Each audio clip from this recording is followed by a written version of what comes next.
datang lagi di podcast Ngemil Ilmu.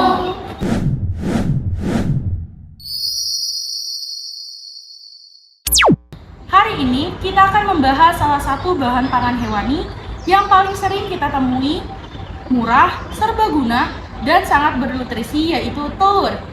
Telur nggak cuma jadi lauk, tapi juga bahan baku seperti bahan makanan kue, roti, mie, dan minuman kesehatan.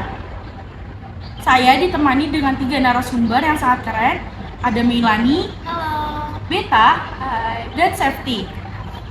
Di sini juga saya ditemani dengan Ashifa dan Levia. Oke, langsung saja kita masuk ke podcastnya. Nah, telur itu kan makanan yang sangat simpel ya. Tapi di teknologi hasil ternak, telur itu dianggap produk yang sangat sensitif. Nah, sebenarnya apa sih karakteristik dasar telur yang membuatnya itu perlu penanganan khusus? Jadi telur itu produk hewani yang punya struktur unik dari kulit, membran, putih telur, dan kuning telur. Masalahnya, kulit telur punya pori-pori sehingga bakteri dari luar gampang masuk kalau penanganannya salah. Karena itu, telur harus disimpan dengan baik, dijaga kebersihannya, dan tidak boleh rusak kulitnya supaya tetap aman dikonsumsi. Jadi telur itu harus mengalami penanganan khusus ya. Nah, banyak ibu-ibu yang suka bingung nih cara penyimpanan telur, ada yang disimpan di kulkas maupun di suhu ruang. Nah, sebenarnya penyimpanan yang benar itu seperti apa sih menurut teknologi yang sudah pernah? Nah, jadi untuk menjaga kualitas telur itu sendiri itu sebaiknya disimpan pada suhu rendah sekitar 7-10 derajat Celcius. Nah, kalau di suhu ruang itu masih aman, tapi kalau lebih cepat turun karena penguapan air dan CO2 dalam telur itu sendiri. Makanya kalau di kulkas itu bisa bertahan lebih lama, kuningnya itu tetap lunak dan putih telurnya itu tidak encer. Oh, jadi penyimpanan menurut teknologi sekarang itu di kulkas. Iya. Nah, kalau untuk kualitasnya itu kan lama-lama kualitasnya akan berubah. Bagaimana sih cara sederhana untuk menilai kualitas telur? Ada nggak sih metode praktis yang biasa dilakukan di rumah? Ada. Nah, yang paling umum yaitu dengan candling atau peneropongan, yaitu menyorot telur pakai senter. Nah, kita bisa melihat ukuran kantong udara semakin kecil maka itu semakin segar.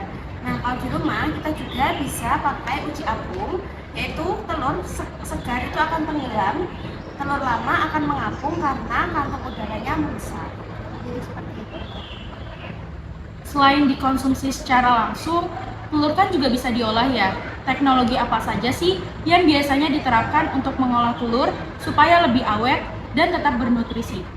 Ada beberapa teknologi pengolahan dasar. Yang paling populer adalah pengasinan, yaitu menambahkan garam untuk menurunkan aktivitas air sehingga mikroba tidak mudah berkembang.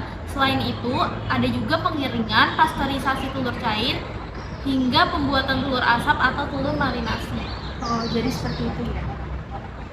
Nah, kalau telur mentah itu rawan terkena bakteri seperti salmonella.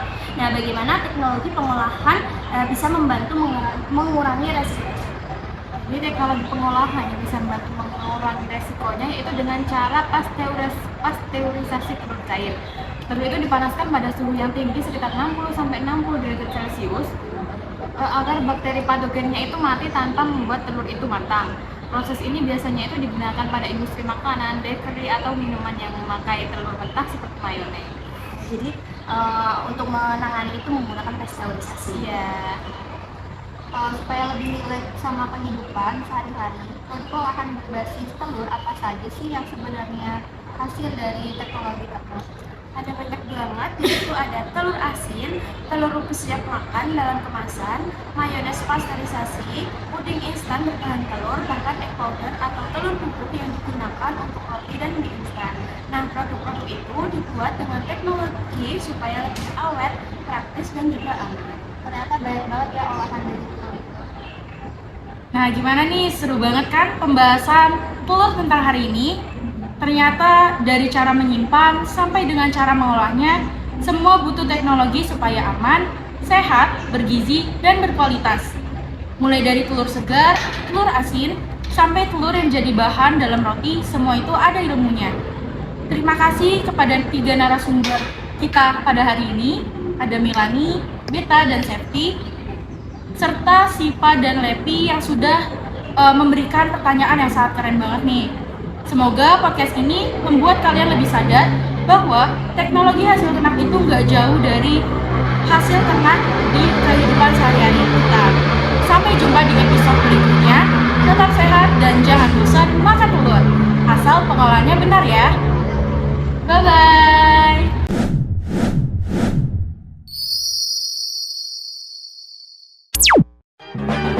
One is the loneliest number that you'll ever do. Two can be as bad as one. It's the loneliest number since the